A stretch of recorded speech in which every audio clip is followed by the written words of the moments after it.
Di sini saya akan menjelaskan tentang diagram arsitektur dan sistem terintegrasi untuk pemberian nilai dan monitoring sekolah. Baik, di sini ada server. Jadi dari server untuk PSP itu menggunakan VM, kemudian dari SP ke FAN, dan kemudian untuk SP-nya juga langsung ke header, kemudian untuk IHT-nya ke SP itu menggunakan menggunakan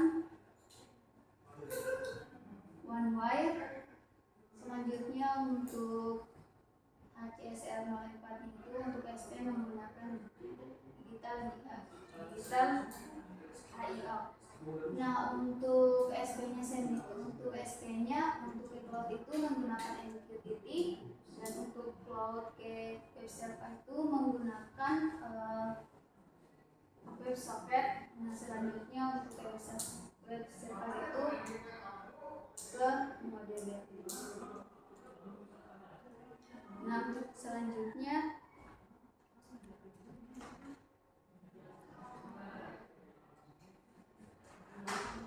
diagram selanjutnya di sini juga dari sini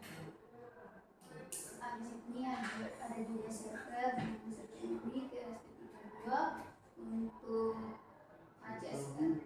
HCSR 04 itu ke SP32, kemudian SP32 ke server, kemudian DS18 itu ke SP32, selanjutnya SP32 ke FAN, dan yang terakhir SP32 ke IHT.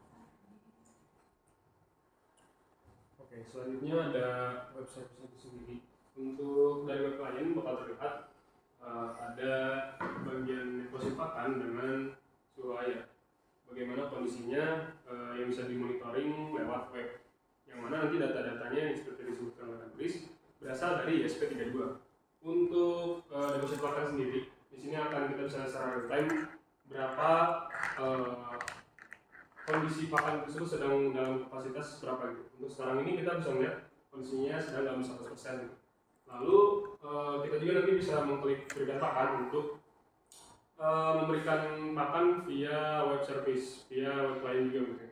Jadi nanti kita bisa mengontrol sensor, saya bisa mengontrol servo. Jadi kita bisa mengontrol servo dari jarak jauh untuk keperluan pemberian pakan terhadap ikan lele. Lalu selanjutnya ada suhu air. Di sini suhu airnya tidak jelas secara real time bergerak bahwa ada perubahan suhu dalam air ya. Jadi untuk di sini itu kita bisa melihat ada tombol up and down. Untuk up ini berarti kita akan mencoba menaikkan suhu menggunakan heater. Dan untuk menurunkannya sendiri kita akan menggunakan fan. Jadi sama seperti pemberian pakan, untuk suhu juga kita dapat mengontrolnya lewat jarak jauh dan memonitornya secara jarak jauh pula. Oke, selanjutnya. Selanjutnya kita memakai dua servo untuk aktuatornya karena fan sama heaternya belum ada. Jadi di sini itu ada servo untuk makanan dan servo untuk fan dan heater. Apabila servo makanan diaktuasi, dia akan bergerak kanan, habis itu kiri. Dia akan membuka valve-nya dari sini ke sini, habis itu ke sini lagi. Dan setelah itu makanan akan terisi. Dan di dalam grafik itu akan turun makanannya. Di sini adalah servo untuk fan atau heater. Apabila dia ke kiri berarti fan-nya menyala. Apabila dia ke kanan berarti heaternya menyala. Oke, mungkin bisa di demo. Heater udah ya? Kurang.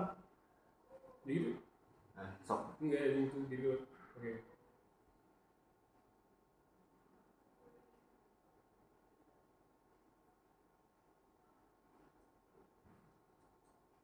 Setelah food kita dispense, bisa dilihat bahwa di web service akan turun sendiri 20% dia. Nah, seperti itu. Mau cobain sampai ini nggak? Ada warning? Nggak usah. Saya coba fan heater. Ini kiri, berarti ini tuh heater. Coba dua-duanya. Nah, ini apabila heater dinyalakan, dia akan bergerak ke kanan sehingga suhunya di situ juga akan naik. dari 25 ke 28. Coba kita nyalain fan.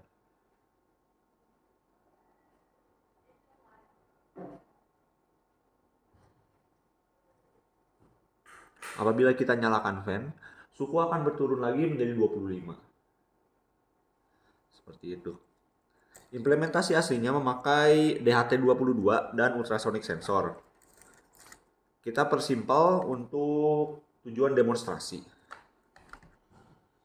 Oke. Untuk protokol yang kita gunakan itu MQTT sesuai dengan diagram tadi. Jadi kita mengirim paket data dari ESP8266 ini ke dalam cloud service yaitu broker.hivemq.com. Setelah itu akan dikonsum oleh web service ini dan akan menampilkan sesuai dengan sinyal MQTT yang kita kirim dari ESP8266 ini.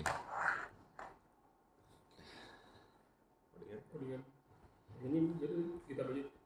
Oke, untuk codingannya bisa dilihat di sini ya. Kita cuma memakai beberapa library seperti Arduino, ESP, ESP8266 Wi-Fi, DHT ESP, Servo, dan PubSub client untuk MQTT. Ini bisa dilihat di sini beberapa variabel. Ini untuk setting up pinnya. Ini sudah diintegrasikan dengan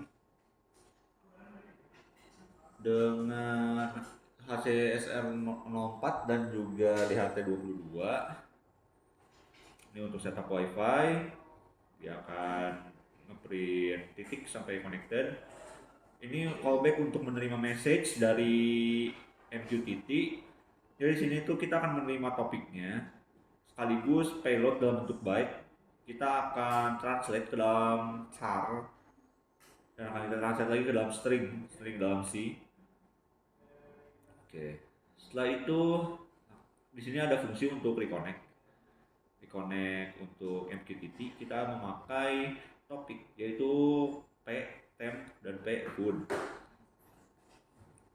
Ini untuk setupnya kita akan attach servo pertama-tama dan kita juga akan menggunakan fungsi setup Wi-Fi.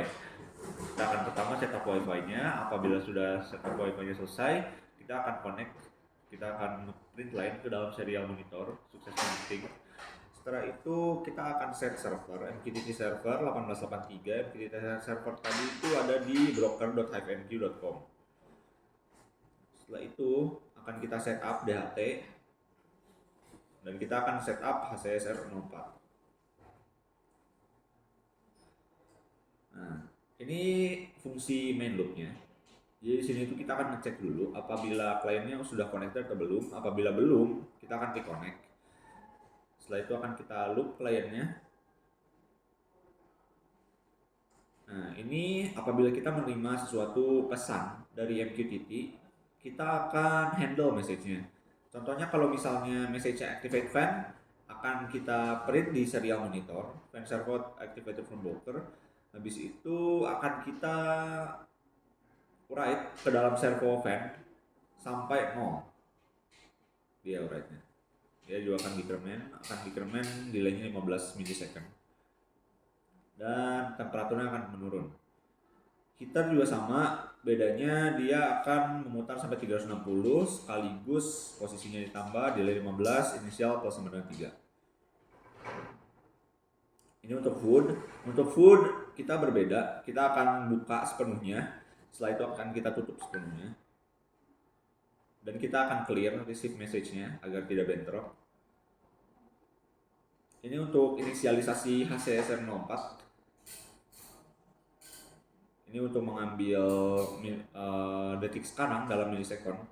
Apabila detik sekarang dikurang last message-nya itu di atas 2000, yang berarti interval antara message dengan sekarang itu 2 detik, kita akan melakukan hal ini, di mana kita akan mengganti last message-nya di sekarang dan kita akan mengambil data temperatur dan kelembapan dari DHT.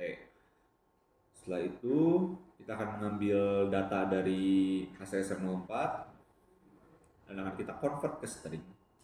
Setelah itu akan kita convert ke char dan akan kita kirim, kita publish ke dalam topik temp VP food yang ada di broker HiveMQ VP. Nah, sama untuk suhu. Di sini karena kita demo, agar memudahkan demo, kita menambahkan suhunya itu float random antara 22 dan 23 sebagai inisialisasinya. Dan akan kita publish. Mungkin sekian dari kami, dari kelompok Jason, Nuris, dan Franklin. Kami ucap wassalamualaikum warahmatullahi wabarakatuh dan terima kasih.